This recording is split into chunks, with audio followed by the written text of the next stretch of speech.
Xamza bin Dallaaj waa mid ka mid ah hakaradii ugu xariibsanaa dunida. Waa wiil Muslim ah oo bangiyada Mareykan iyo Yuhuudda ka dhacay lacago balaayiin dollar ah isla markaana ugu deeqay walaalaha muslimiinta ah ee Falastiin. Wiilkani oo aad ugu xeel dheer aqoontan jabsashada sistamyada qadadka internet waxa uu nafta u keenay bangiyada Yuhuudda ilaa ay ka codsadaan inuu la shaqeeyo. Markii uu ka diiday iyo xabsigii 15 sano ee lagu xukumay, waxaan eegi doonaa sheekada wiilkan Muslimka ah ee lagu tilmaamay mid ka mid ah hakaradii ugu qatarsanaa dunida iyo sida uu ku bartay. Xamza bin Dallaaj waxa uu ka soo jeedaa waddanka Muslimka ah ee Algeria. Sanadkii 1988 ayuu ku dhashay waqooyiga Algeria.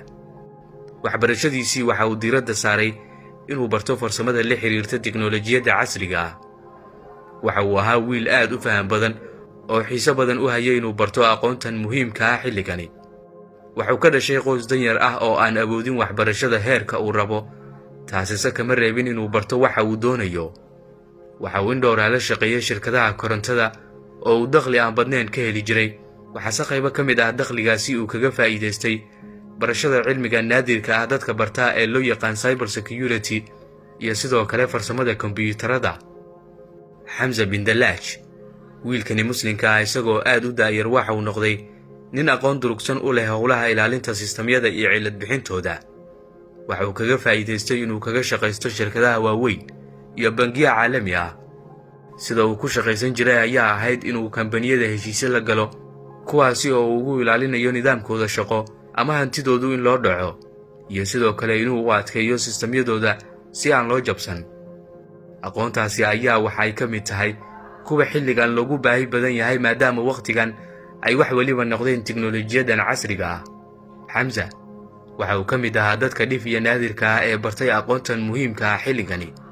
Waxa uu shaqooyinkaasi ka helay lacago ku filan isaga iyo reerkiisa oo noloshoodu kaafisay.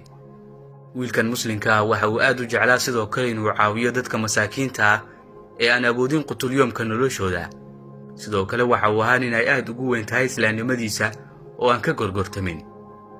Xamza bin Dallaaj maalin maalmaha ka mid ah isagoo isticmaalaya kombiyuutarkiisa guriga, waxa uu arkay sistamka mid ka mid ah bangiyada dunida ugu waaweyn oo dayac fara badani uu ka muuqday. Waxa uu helay darafyo bannaan oo laga geli karo nidaamka bangiga, kuwaasoo laga weerari karo bangiga. Xamza isagoo awooday inuu u tago bangiga oo uu la wadaago arrintaasi isla markaana lacago fara badan uu kaga qaato sicitaanka qaladaadkaasi, waxa uu qaatay inuu kaga faa'iidaysto dhinaca kale ee ah inuu jabsado bangiga. Taasina sababta uu ku doortay gadaal ayaynu ku ogaan doonaa. Xamza waxa uu ku dhaqaaqay arrinkii. Markii uu gudaha u galay bangigii oo uu jabsaday ayaa waxa uu soo baxay in sidoo kale uu heli karo sistamka bangiyo Yuhuud iyo Mareykan ay leeyihiin oo iyaguna dayacnaa. Isla markii waa uu ka faa'iidaystay. waxa uu bangiyadii kala baxay lacago xad dhaaf ah oo ka badan 4 bilyan oo dollar daqiiqadahaas yar gudahood. Lacagahaasi tirada badan oo uu ka soo dhacay bangiyada Yuhuudda iyo Mareykan, qaybo badan oo ka mid ah waxa uu diray hay'ado khayri ah oo dadka masaakiinta ah taakulaya. Waxa uu in badan oo ka mid ah sidoo kale uu ugu deeqay Falastiin iyo dowladooda lacago cadadkeedu ay malaayiin dollar ahayd. In kale oo ka mid ah lacagahaasi aadka u badanna waxa uu ku ritay akoonkiisa gaarka ah ee uu isagu lahaa. Muddo kadib waxaa la ogaaday in boqolaal bangi oo Yuhuud ah la jabsaday oo lacagihii ku jirayna loo diray Falastiin.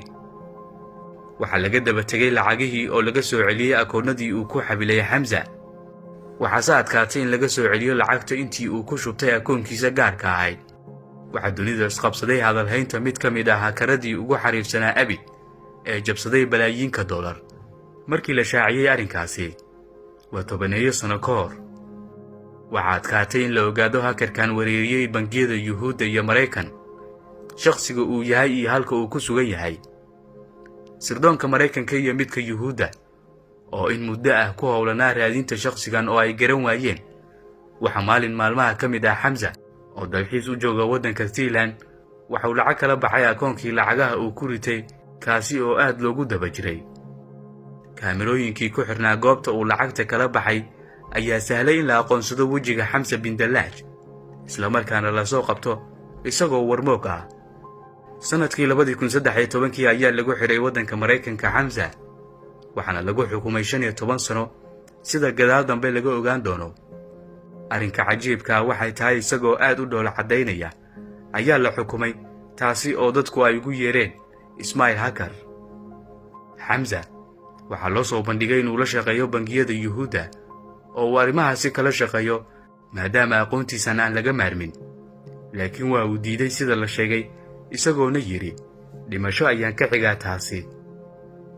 geesigan muslimka ah oo dadka ay ku tilmaameen haliyey xirfadiisa aqooneed ku dagaalamay sida qorigii oo kale, waxaa la soo deynayaa oo xukunkiisa ka dhiman 2 sano uun. haddaba adigu aragtidaada hoos nagula wadaag, muuqaalkana laag saar.